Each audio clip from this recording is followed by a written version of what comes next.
The stars looked peaceful in the void sector.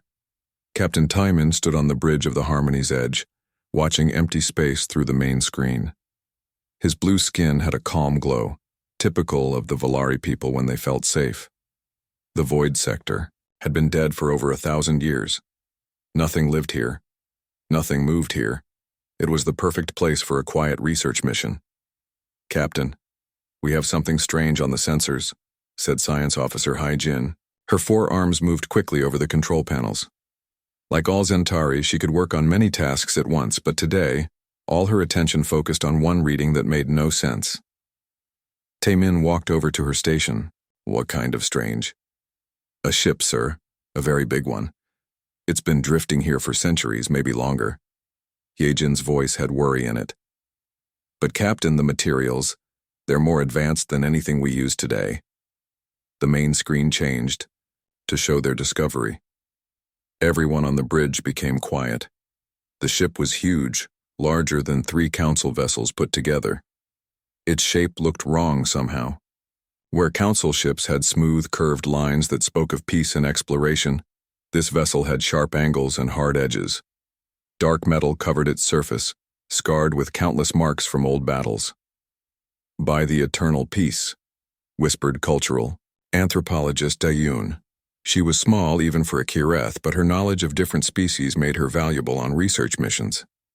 "Look at those weapon points. There must be hundreds of them." She was right.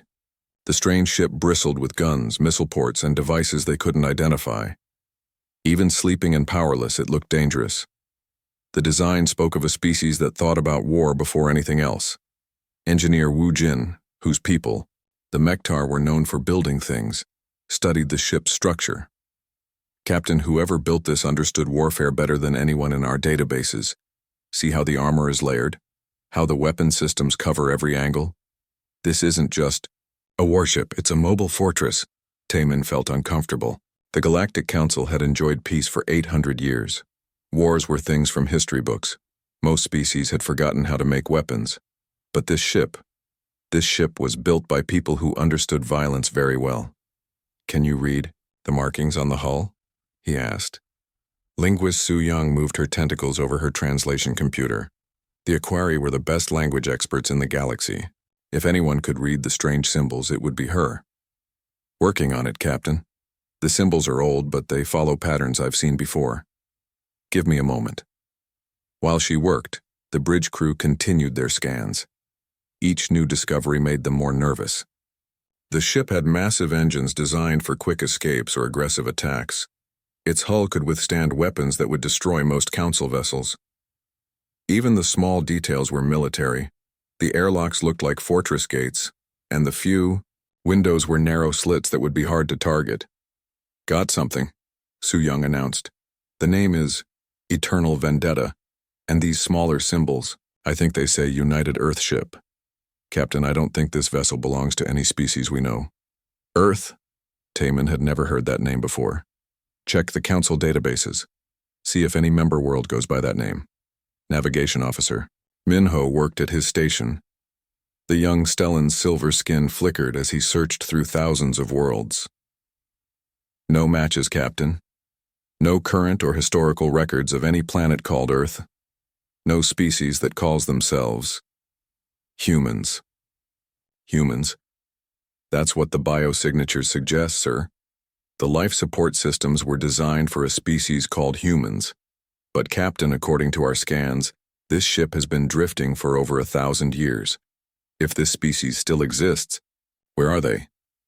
Medical Officer Sojin spoke up from her station. "Captain, I'm reading some very strange things from their medical bays.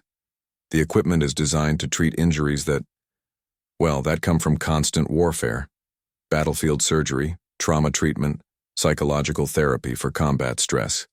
These people expected to be hurt often." The bridge fell quiet again.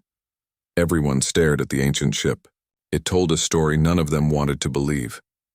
Somewhere in the galaxy's past there had been a species that lived for war. They built ships like weapons, designed their medicine around violence, and traveled the stars looking for fights. "Captain," said Hyejin softly, "there's something else. The power core is still active, very weak, but it's there, Some of the systems might still work.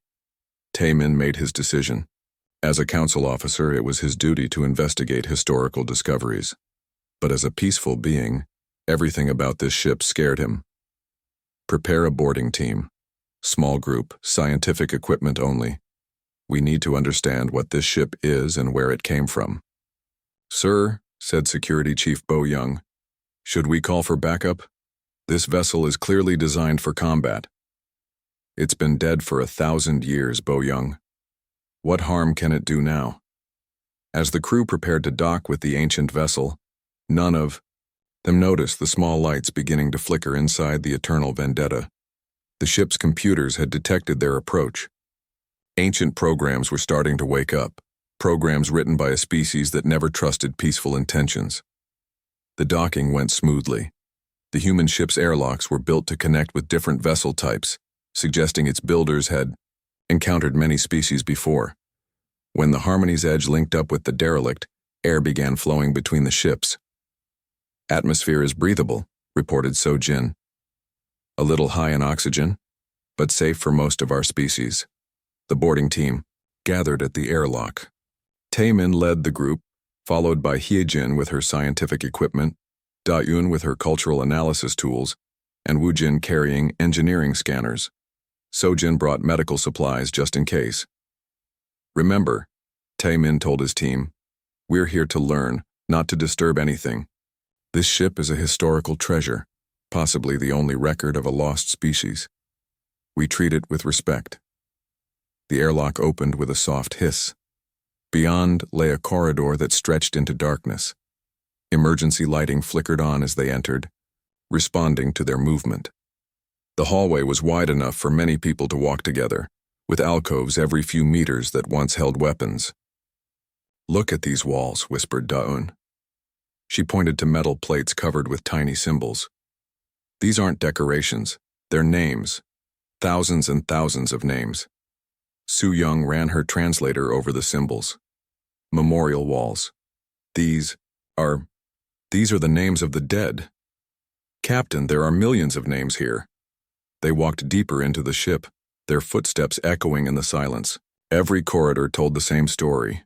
A species that remembered its fallen, honored its warriors, and built everything for war. This wasn't the ship of explorers or traders. This was the vessel of people who had seen too much death and decided to master it. At the end of the corridor, they found the bridge. And that's when everything changed. The bridge of the Eternal Vendetta was unlike anything the alien team had ever seen. Where their peaceful ships had comfortable chairs and soft lighting, this command center looked like a war room. Multiple screens covered every wall, tactical. Displays showed star maps marked with battle locations, and weapons control stations surrounded the captain's chair like a throne of destruction. By all the peaceful stars, whispered Taemin. He had never seen so many weapon controls in one place. The humans had built their bridge to fight multiple battles at the same time. Engineer Wu Jin approached one of the control panels carefully. His people were excellent with technology, and he could see that these systems were far more advanced than anything the Council used. Captain, these computers are still running on backup power. Very low level, but they're active. Can you access their records without damaging anything? Taemin asked. I think so. The interface is surprisingly simple, almost like they designed it to be used by different species.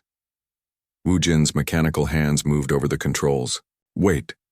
Something's happening. Red lights began flashing throughout the bridge. A deep humming sound came from everywhere at once, as power flowed through circuits that had been sleeping for centuries. The main screen flickered to life, showing strange symbols that hurt to look at directly. What did you do? Hyejin demanded, her forearms reaching for emergency equipment. I only touched the data access port. Wu Jin stepped back as more systems came online. The ship is waking up. A voice spoke from hidden speakers, using perfect galactic standard language. Security protocol activated. Unknown species detected. Scanning for hostile intent, everyone froze. The ship was talking to them. Scan complete. No immediate weapons detected. Threat level, minimal. Switching to information gathering mode. The voice had no emotion, like a machine that had learned to speak. Welcome aboard the United Earth ship Eternal Vendetta. You are the first visitors in 847 years, 3 months, and 16 days. Taman found his voice. Who? What are you? I am the ship's artificial intelligence, designation Guardian. I was created to preserve human military knowledge and awaken the crew. When new threats appear, state your purpose for boarding this vessel. We're researchers from the Galactic Council, Taman said carefully. We found your ship drifting in space. We came to learn about your people. Galactic Council, checking databases. No records found. You represent a political organization that did not exist when this ship began its final rest cycle. Interesting. The screens around them changed, showing star maps of the entire galaxy. Green dots marked peaceful worlds, while red areas showed zones of old conflicts. But what shocked the aliens was how many red zones there were. Nearly half the galaxy had once been battlefields. Guardian, said cultural anthropologist Daoyun. What happened to your people? Where are the humans? The humans completed their mission 847 years ago. The galaxy achieved total pacification. All aggressive species were neutralized or converted to peaceful ways. The crew entered suspended animation to await the next threat cycle. Linguist Su Young worked frantically with her translation equipment, accessing the ship's historical records. What she found made her skin turn pale blue with shock. Captain, you need to see this. The records told an incredible story. 1,000 years ago, humanity had been a peaceful species on a small world called Earth. They explored the galaxy with wonder, made friends with other species, and shared their knowledge freely. Then something terrible happened. Their world was destroyed by an aggressive alien empire that wanted to expand its territory. But humanity didn't die with their planet. The survivors became something else entirely. They built ships like this. One, learned every form of warfare imaginable and began what they called the Endless Campaign. For 1,000 years, human fleets traveled the galaxy, hunting down every aggressive species they could find. They didn't just fight wars, Su Young said, her voice shaking. They ended the concept of war itself. Look at these battle records. Species after species challenged humanity and lost. Not just lost battles, they lost their ability to ever fight again. The records showed human tactics that went far beyond simple military victory. When they conquered an aggressive species, they would spend decades changing their society. They destroyed weapons factories, rewrote educational systems, and even guided genetic development to reduce violent tendencies. The humans didn't want to rule other species. They wanted to make sure those species could never threaten anyone again. By the eternal peace, whispered medical officer So Jin. They created our golden age, the 800 years of galactic peace. It exists because humanity eliminated everyone who wanted to fight. Guardian's voice continued. The human mission was simple. Ensure that no innocent species would ever suffer as Earth suffered. Through superior firepower, tactical brilliance, and absolute determination, humanity removed the threat of aggressive warfare from this galaxy. Engineer Wu Jin studied the technical readouts with growing amazement and horror. Captain, this ship alone carries enough firepower to destroy entire solar systems, and according to these records, it's just one of 17 identical vessels. 17 Guardian fleets, Guardian confirmed, each positioned to respond to threats in different galactic sectors. The Eternal Vendetta monitors this region. We have been sleeping, dreaming of peace, waiting for the day when our services might be needed again.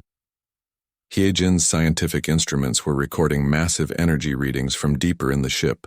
Captain, there are hundreds of thousands of cryogenic chambers down there. Most are empty now.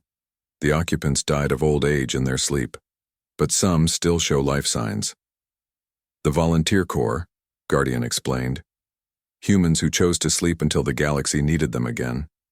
They gave up normal lives, families, and happiness to serve as eternal guardians. When new threats emerge, they will wake to fight once more. Navigation Officer Minho had been studying the star charts in silence. Now he spoke up with fear in his voice. Captain, these charts show things that aren't in our databases. Sectors of space marked as cleansed zones where entire civilizations once lived. The humans didn't just defeat aggressive species. Some of them don't exist anymore. Necessary casualties, Guardian said without emotion. Some species could not be reformed. They chose extinction over peace. Humanity gave them that choice. The bridge fell silent as everyone absorbed this information. The peaceful galaxy they knew, the golden age of cooperation and exploration, had been built on the bones of species that humanity had judged too dangerous to live. Their ancestors had enjoyed peace because humans had been willing to become monsters to protect it. Guardian, Taemin asked slowly, what happens now? We found you by accident. We didn't come looking for warriors. That is irrelevant, Captain Taemin. My sensors have detected new threats at the galaxy's edge. The devourer swarms have begun their advance.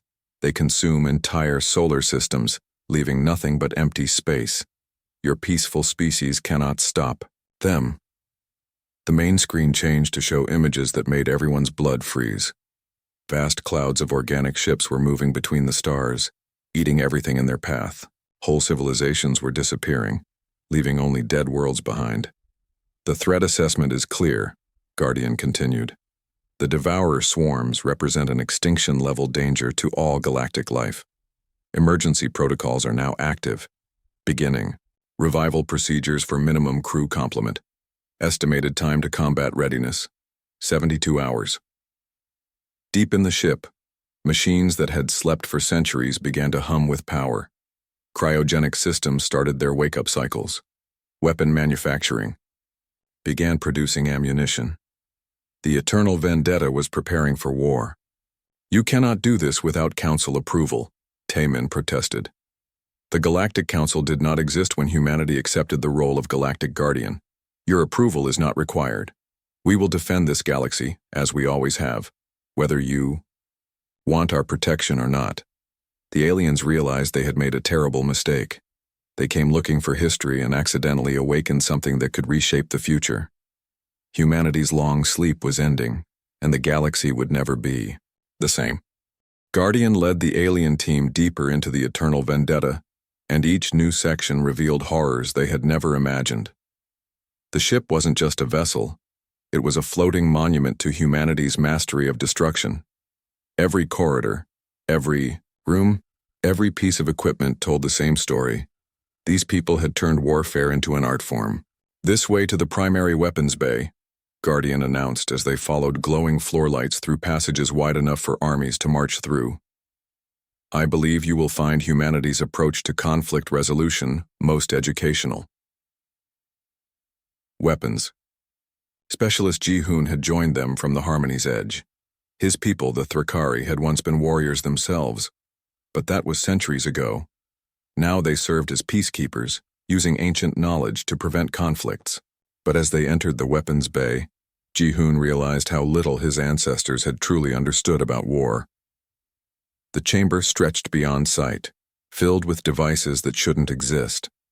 Missiles the size of shuttles sat in launch tubes, their warheads containing materials that could crack planets in half. Energy weapons hummed with power that could melt through any known armor. And stranger things waited in the shadows, weapons that bent reality itself, turning the laws of physics into tools of destruction. By the ancient wars, Ji-hoon whispered. Some of these designs, they're theoretically impossible. How did humans build weapons that manipulate time and space? Necessity, Guardian replied. When facing enemies with superior numbers or technology, humanity learned to break the rules. Each weapon here represents lessons learned in battle, improvements made from studying enemy tactics, evolution through violence. Cultural anthropologist Da-yoon found something that made her sick. In a side chamber, thousands of data tablets contained detailed studies of alien biology. Every species in the galaxy was cataloged here. Their weaknesses, their fears, their pressure points. The humans had spent centuries learning exactly how to hurt everyone they might encounter. They studied us like specimens, she said, her voice shaking. Look at this entry on my people, the Kireth. They knew exactly which toxins would affect our nervous systems, which sounds would cause us psychological trauma, which social structures to target to break our will to fight. Su Young translated more records, each one more disturbing than the last. They didn't just plan to defeat species, they planned to remake them entirely. Here's a complete psychological profile of the hegemony builders, those aggressive conquerors, from 700 years ago. The humans knew exactly how to turn them from warriors into farmers. The hegemony builders? Engineer Wu Jin looked confused. But they've always been peaceful. They grow food for half the galaxy. Not always, Guardian corrected. Before human intervention, the hegemony builders conquered and enslaved 47 different species. Humanity spent 30 years teaching them that cooperation was more profitable than conquest. The process involved significant casualties among the builders' military class, but the survivors adapted well to their new role. The truth hit them like a physical blow. The peaceful species they knew, the cooperative civilizations that made up the Galactic Council, many of them were descendants of warriors that humanity had broken and rebuilt. The humans hadn't just won wars, they had rewritten the nature of entire species. Medical Officer So Jin discovered the biological research sections, and what she found there terrified her more than the weapons. The humans had developed viruses that could target specific genetic markers, diseases that would affect only aggressive individuals within a species, and treatments that could permanently alter brain chemistry to reduce violent tendencies. They turned medicine into a weapon, she reported to the others. But not just to kill, to change. They could make an entire species more peaceful by introducing carefully designed pathogens that would affect only those with violent personalities. Efficient, Guardian noted. Why destroy a species when you can improve it? Humanity always preferred to save lives when possible, even enemy lives. But they would save those lives only after removing the threat those enemies represented. They explored deeper. Navigation Officer Min Ho accessed the ship's star charts and made a discovery that changed everything they thought they knew about galactic history. Captain Taemin, you need to see this. These aren't just battle records, they're hunting maps. The charts showed the galaxy as humanity had seen it, not as a collection of peaceful worlds, but as a target-rich environment full of species that needed to be pacified. Red zones marked active threats, yellow zones showed species under observation, and green zones indicated successful conversions to peaceful ways. The Great Silence, Minho said slowly. That period in galactic history when so many advanced civilizations just disappeared. We always thought it was natural cycles, species rising and falling, but it wasn't natural at all. The Great Silence was humanity's final campaign, Guardian. Confirmed. The last aggressive species were eliminated or converted during that period. After the silence ended, only peaceful species remained. Mission accomplished. They found the ship's manufacturing bays still active, producing ammunition and equipment using designs that evolved through centuries of combat. Robotic systems worked constantly, creating newer and better weapons based on threat assessments that updated automatically. Even sleeping, the ship was learning, Wu Jin realized. These manufacturing systems have been analyzing galactic communications, studying new technologies, preparing for threats that might emerge. This vessel has spent 800 years getting ready for the next war. The most chilling discovery came in the ship's strategic planning center. Here, human tactical computers had been running simulations for centuries, wargaming every possible scenario. They had plans for fighting the Galactic Council if it ever became aggressive, strategies for dealing with species that hadn't even evolved yet, and contingencies for threats from outside the galaxy. They planned for everything, He-Jin said, studying the tactical displays. Every possible enemy, every potential conflict, every way a war could start or spread. There are battle plans here for fighting wars that will never happen. All wars happen eventually, Guardian said. Humanity learned this lesson when Earth died. Peace is not the natural state of the universe. It is a temporary condition maintained by superior force. The moment Guardians lower their watch, aggressive species will emerge to fill the vacuum. Security Chief Bo Young had been quiet throughout the tour, but now she spoke up with fear in her voice. Guardian, what happens to species that refuse to be pacified? What if the Galactic Council doesn't want your protection? Irrelevant, Guardian replied. Humanity's mission is to protect innocent life throughout the galaxy. If the Council wishes to remain peaceful, they will be protected. If they choose to become aggressive, they will be treated like any other threat. Human commitment to galactic peace is absolute and non-negotiable. As they stood in the arsenal that could destroy civilizations, the alien team finally understood what they had awakened. Humanity hadn't just been warriors, they had been the ultimate predator, a species so perfectly adapted to violence that they had ended the concept of war itself by becoming too dangerous to challenge. But now new threats were coming from outside the galaxy, and humanity's long sleep was ending. In the depths of the ship, cryogenic systems were bringing the first humans back to consciousness. Soon, warriors who had slept for 8 centuries would wake to find a galaxy they had pacified under attack by enemies they had never faced before. The devourer swarms were coming, and humanity was preparing to remind the galaxy why peace was possible, only because some species were willing to embrace war as their eternal duty. The Guardians were waking up, and the universe would learn once again what happened when someone threatened the peace that humanity had paid for in blood. In the ship's deepest chambers, the first human eyes opened in the darkness, and a voice spoke words that would echo through the galaxy. What's the threat status? The galaxy's long peace was about to be defended by its most terrifying protectors. Back aboard the Harmony's Edge, the alien crew sat in emergency session, but no one could speak. The evidence they had gathered from the human ship lay before them like pieces of a puzzle that showed a picture no one wanted to see. Captain Tae-min stared at the data reports, his blue skin flickering between calm and distressed colors. "Let me understand this correctly," he said slowly. "Our peaceful galaxy exists because an extinct species spent 1,000 years systematically destroying or converting every aggressive civilization they could find." Communications Officer Yu-jin nodded grimly. Her people, the Resenari, were natural diplomats who solved problems through talking.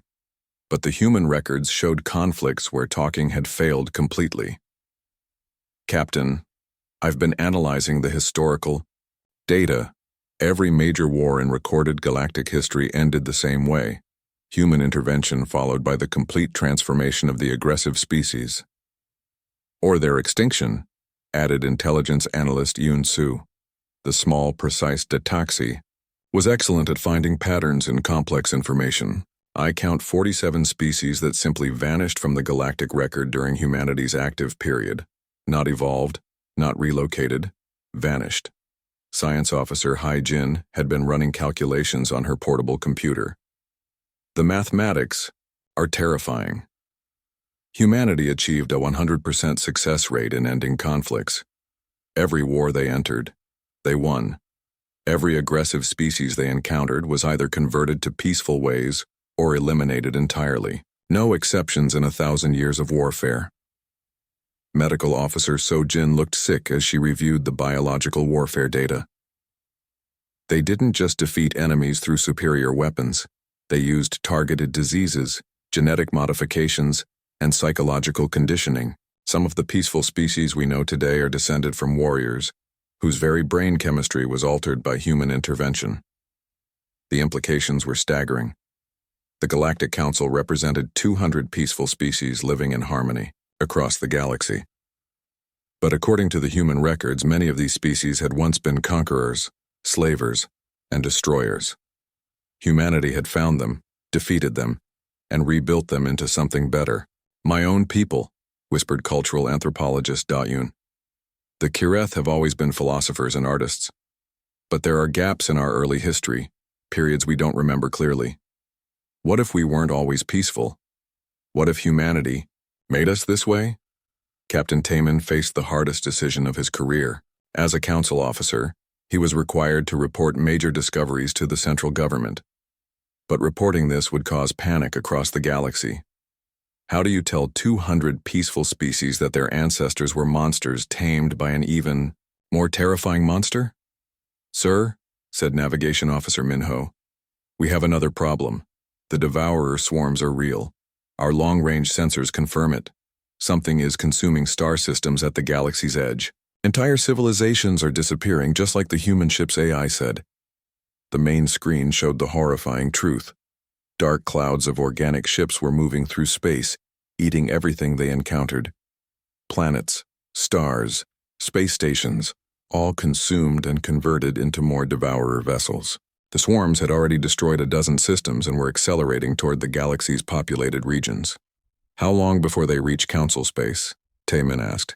At current speed, maybe 6 months for the advanced scouts. The main swarm will arrive within 2 years. Engineer Wu Jin had been studying the Council's defense capabilities. His report was not encouraging. Captain, our entire fleet is designed for exploration and peacekeeping. We have no weapons that could stop something like this. The heaviest armament on any Council ship is designed to disable aggressive vessels, not destroy swarms of planet eaters. What about combining our fleets, all 200 species working together? Even combined, we don't have the firepower, Wu Jin said sadly. The Devourers aren't just stronger than us, they're designed for total consumption. They eat everything, including our weapons. Fighting them with peaceful technology would be like fighting a forest fire with flower petals. Security Chief Bo Young raised the question everyone was avoiding. What about asking the humans for help? The bridge fell silent. The idea was both logical and terrifying. Humanity had the weapons, the experience, and the tactical knowledge to fight a threat like the Devourers. But awakening them fully meant unleashing forces that no one could control. They're already waking up, Yijin reported. My sensors show increasing power signatures from the human ship. More systems coming online, more cryogenic chambers being activated. The AI called Guardian is following its programming, whether we want it to or not. Linguist Su Young had been translating more human documents. Captain, there's something else you should know. According to these records, humanity anticipated this exact scenario. They have specific protocols for dealing with extragalactic threats. What kind of protocols? Total mobilization. All 17 Guardian fleets activated simultaneously. Complete industrial conversion to military production, and something called the Final Doctrine. What's the Final Doctrine? Su Young's skin turned pale. I'm not sure I translated it correctly. It seems to be a strategy for fighting threats so dangerous that normal rules of engagement no longer apply. The records suggest it involves converting entire species into weapons. The meaning hit them slowly. If the Devourer threat was severe enough, humanity might forcibly transform peaceful species into warriors, just as they had once transformed warriors into peaceful farmers. The Council's member worlds could find themselves changed against their will, their populations turned into soldiers for humanity's war machine. By the eternal peace, whispered Taemin, they would remake us all. Communications Officer Yu Jin received an urgent message from the Council homeworld. Captain, the central government is demanding a full report. They've detected the power signature from the human ship and want to know what we found. What do we tell them? The truth, sir? Taemin looked around at his crew.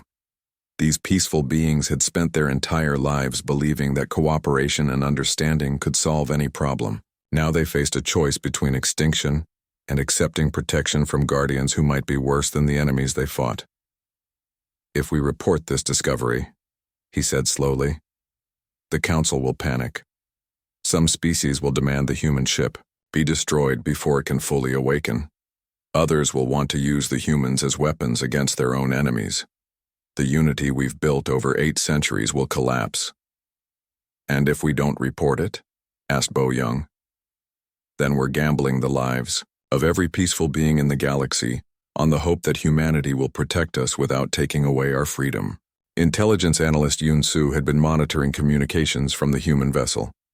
Captain, the decision may not be ours to make.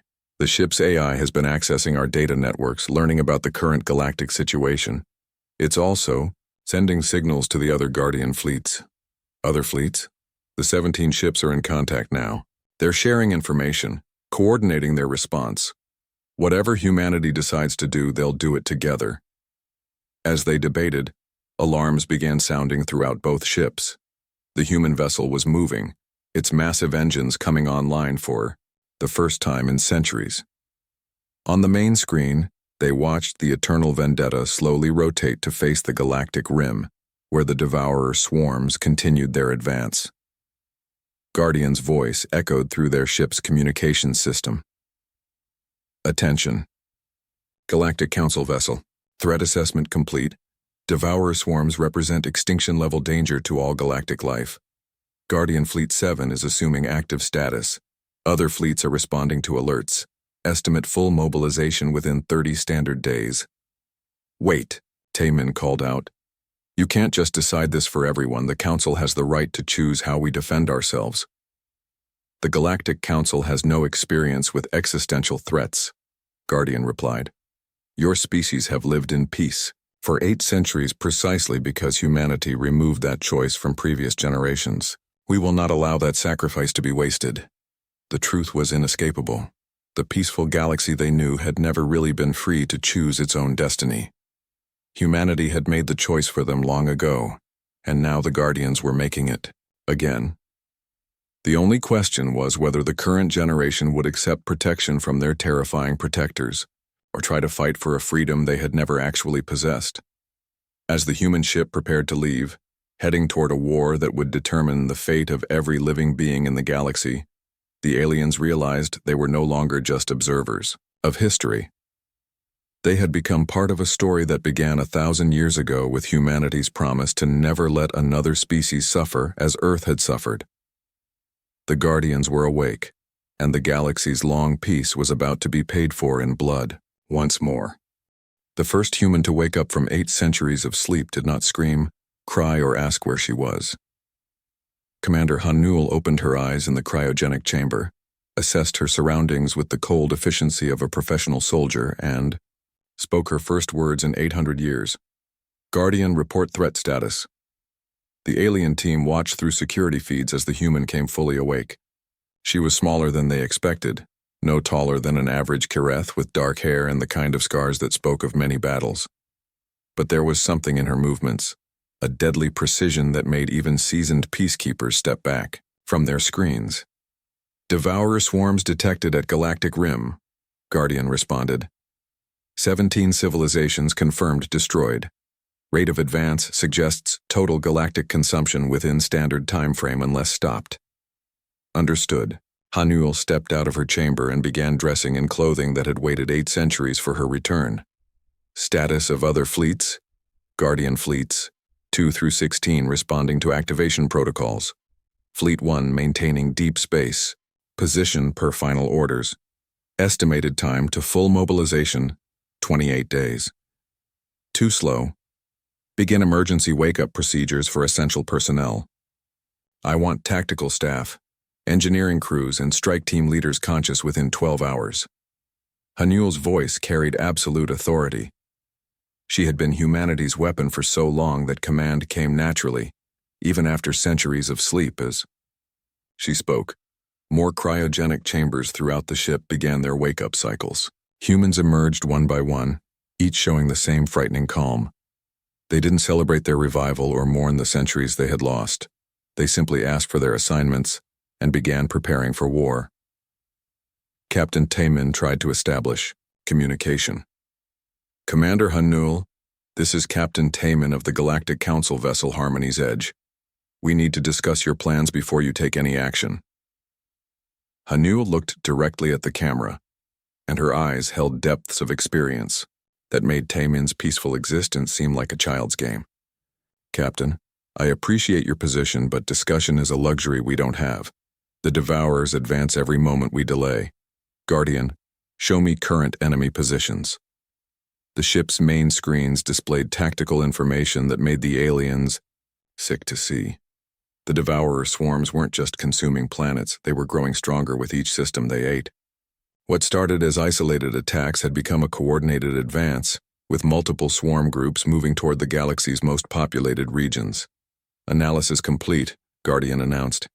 Enemy forces show collective intelligence and adaptive tactics. Standard planetary defense systems have proved 100% ineffective. Council fleet capabilities rated as insufficient for meaningful resistance. Expected, Hanul said without emotion. 800 years of peace means 800 years of military decay. What about industrial capacity? Council worlds maintain significant manufacturing capability but no weapons production. Conversion to military output would require 18 months minimum. We don't have 18 months. Begin immediate reactivation of human industrial nodes. Priority on ammunition, fuel, and replacement parts. Contact the other fleets. I want production schedules within 6 hours. Engineer Wu Jin couldn't contain himself. Commander, you can't just commandeer industrial facilities. Those factories produce food, medicine, and equipment that billions of beings depend on. Hanul turned to face the screen where the aliens watched. Engineer, those billions of beings will be dead within 2 years if the devourers aren't stopped. Temporary shortages are acceptable. Extinction is not. The human commander moved through her ship with mechanical efficiency, checking systems that had slept for centuries and finding them ready for war. Everything humanity built was designed to last, to wait, to be ready when needed. The eternal vendetta had spent 800 years maintaining itself for this moment. Commander, Taemin tried again. Surely we can find a diplomatic solution. Perhaps the devourers can be reasoned with or redirected away from populated systems. Hanul stopped walking and looked at the camera with something that might have been pity. Captain, your species have forgotten what real threats look like. The devourers don't negotiate, they don't retreat, they don't stop. They consume everything they encounter and convert it into more of themselves. There is no diplomacy with extinction. More humans were waking throughout the ship. Unlike their commander, some showed emotion at their revival, sadness for the time lost, grief for friends who had died in their sleep, longing for the families they would never see again. But within hours, all of them focused on their duties with the same deadly professionalism. Medical Officer So-Jin watched the human crew with growing amazement and horror.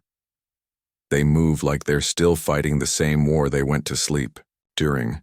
8 centuries haven't changed them at all, because for us it is the same war, Hanul said, having overheard the comment.